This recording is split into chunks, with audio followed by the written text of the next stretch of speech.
वहीं झारखंड में सरना कोड को लेकर एक बार फिर सियासत शुरू हो रही है और सरना कोड को लेकर आदिवासी संगठनों की तरफ से यह ऐलान किया जा रहा है कि जातीय जनगणना अगर शुरू होगी तो ऐसे लोगों को गांव में घुसने नहीं दिया जाएगा। इसे लेकर भी एक बैठक हुई है। ज्यादा जानकारी के लिए इस वक्त हमारे सहयोगी मदन हमारे साथ है। मदन, देखिए, ये मुद्दा धीरे धीरे अब तूल पकड़ता जा रहा है। पहले बात यह आ रही थी कि जेएमएम की तरफ से ये ऐसी बातें कही जा रही है, जेएमएम की तरफ से ये कहा जा रहा था कि भाई सरना कोड हमारी मांग है, जातीय जनगणना भी मांग की गई थी कांग्रेस और जेएमएम की तरफ से, लेकिन अब तो जातीय जनगणना पर ही रोक लगने की तैयारी हो रही है क्योंकि सरना कोड अगर नहीं होता है तो। बिल्कुल, देखिए, झारखंड में अब यह विषय जो है काफी आगे बढ़ता हुआ नजर आ रहा है। दरअसल पहले राजनीतिक दलों ने इसको लेकर के आंदोलन की शुरुआत की, फिर आदिवासी संगठन के द्वारा आंदोलन हुआ, और अब अगर बात करें तो जो विभिन्न सामाजिक संगठन हैं, राष्ट्रीय आदिवासी जो इंडिजीनस समन्वय समिति है, उसके द्वारा ये घोषणा की गई है कि अगर हमारी मांगें पूरी नहीं होती है, अगर हमें कॉलम नहीं दिया जाता है सरना धर्म कोड को लेकर, तो अगर हमारे क्षेत्र में या हमारे गांव में जो जातीय जनगणना के लिए पहुंचेंगे लोग, तो उन्हें हम गांव में घुसने नहीं देंगे। तो सीधे तौर पर एक बगावत के स्वर जो हैं वो बुलंद होने लगे हैं। राजनीतिक दलों का साथ भी अब उन्हें मिलेगा। तो ऐसे में बीजेपी पर एक बड़ा आरोप लगा है कि जब डीलिस्टिंग की मांग भी एक तरफ हो रही है, तो भारत में केंद्र सरकार में जो है बीजेपी है, ऐसे में क्यों ना वो एक कानून बना दे कि जिस तरह से एससी को अगर दूसरे जाति धर्म में शामिल किया जाता है या फिर वो दूसरे धर्म को अपनाते हैं तो फिर उनका आरक्षण खुद ब खुद खत्म हो जाता है। तो दो विषय जो है अब झारखंड में काफ़ी बढ़ता हुआ नजर आ रहा है। एक तो जो सरना धर्म कोड की मांग है, जातीय जनगणना का विरोध है, दूसरी तरफ डीलिस्टिंग की मांग भी उठ रही है। तो सीधे तौर पर अगर आप देखें तो दोनों चीज़ों को लेकर के अब सत्ता पक्ष और विपक्ष भी आमने सामने है। अगर आप बीजेपी की बात करें तो बीजेपी सीधे तौर पर जेएमएम और कांग्रेस को ये कह रही है कि वो पहले बताए कि झारखंड में कितनी प्रतिशत आबादी जो है अब सरना धर्म कोड मानने वाले लोगों की रह गई है। 2011 में ही अगर 15% लोगों ने ईसाई धर्म को या फिर अन्य धर्म को मंजूर कर लिया, कबूल कर लिया और उसे अपना लिया, तो फिर बचे कितने परसेंट हैं और कितने लोग अब अभी वर्तमान जो स्थिति है उसमें कितने लोग बचे हैं जो सरना धर्म कोड लिख पाएंगे।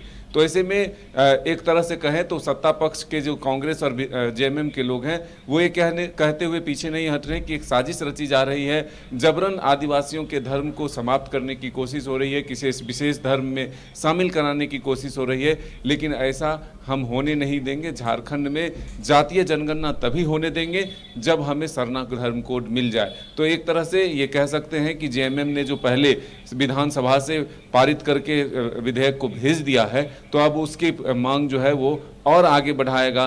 कांग्रेस ने तो इतना तक कहा है कि हम दिल्ली में आंदोलन करेंगे, धरना देंगे और केंद्र सरकार को मजबूर करेंगे यह धर्म कोड देने के लिए। बिल्कुल मदन, एक तरफ देखिए बीजेपी की तरफ से, चंपई सोरेन की तरफ से डिलिस्टिंग के मुद्दे को लेकर उलगुलान शुरू करने का कॉल दिया गया है या ऐलान किया गया है। बीजेपी लगातार डिलिस्टिंग की बात कर रही है, वहीं दूसरी तरफ लगता है कि अब उसका जवाब सरना कोड होगा। तो ऐसे में ये मसला आने वाले दिनों में और तेज होगा, लगता है इस पर सियासत और तेज होगी।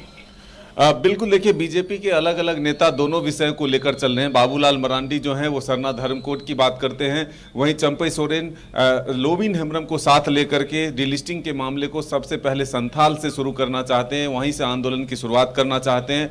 और ऐसे में सत्ता पक्ष के जो दो प्रमुख दल हैं, आरजेडी और जेएमएम और कांग्रेस, वो सरना धर्म कोड को लेकर के सड़क पर उतर चुके हैं, राज्यव्यापी आंदोलन शुरू कर दिया है। तो ऐसे में ये हम कह सकते हैं कि आने वाले दिनों में राज्य के ये दोनों विषय जो हैं काफी ज्वलंत होने वाले हैं, क्योंकि सीधी टकराहट जो है दोनों दलों के बीच में है, सत्ता पक्ष और विपक्ष के बीच में है। ऐसे में जो सामाजिक संस्था है वो भी अब खुलकर सामने आ रहे हैं। तो क्या जातीय जनगणना का विरोध झारखंड में और भी तेजी से बढ़ता जाएगा या फिर सरना धर्म कोड को लेकर केंद्र सरकार के द्वारा कोई हल निकाला जाता है?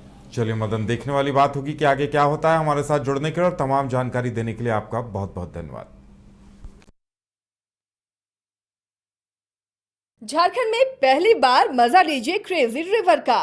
प्राकृतिक वादियों के बीच 6 एकड़ में बने वाटर पार्क का आनंद पूरे परिवार के साथ लें।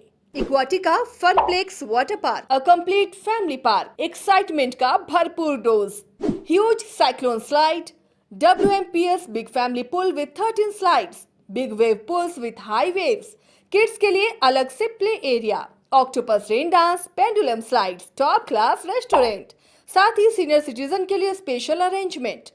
पूरी फैमिली के साथ बिताएं दिन भर मस्ती के पल। इक्वाटिका funplex water park near Remta dam, चुकरू मोड़, रांची। गोल जहां 27 वर्षों के सफर में 17,000 से भी अधिक छात्रों ने डॉक्टर एवं इंजीनियर बनकर भरे सफलता की ऊंची उड़ान, जहां साधारण छात्र भी असाधारण सफलता प्राप्त कर बना रहे इतिहास। दूरदर्शी शिक्षाविद श्री विपिन सिंह के मार्गदर्शन में मेडिकल एवं इंजीनियरिंग के लाखों छात्रों के लिए आशा की किरण के रूप में गोल्ड रिजल्ट फैक्ट्री। अगर आप देश के किसी भी कोने में रहते हैं, अगर आप पटना आना चाहते हैं और घर जैसे रहने और खाने का आनंद लेना चाहते हैं तो एक बार जरूर आए होटल डायमंटन। संपर्क करें 9572759746, 9031859981, 0612400158 एड्रेस अपोजिट विद्या संस्कार स्कूल, रंजन पथ, गोला रोड, बेली रोड, पटना 801503।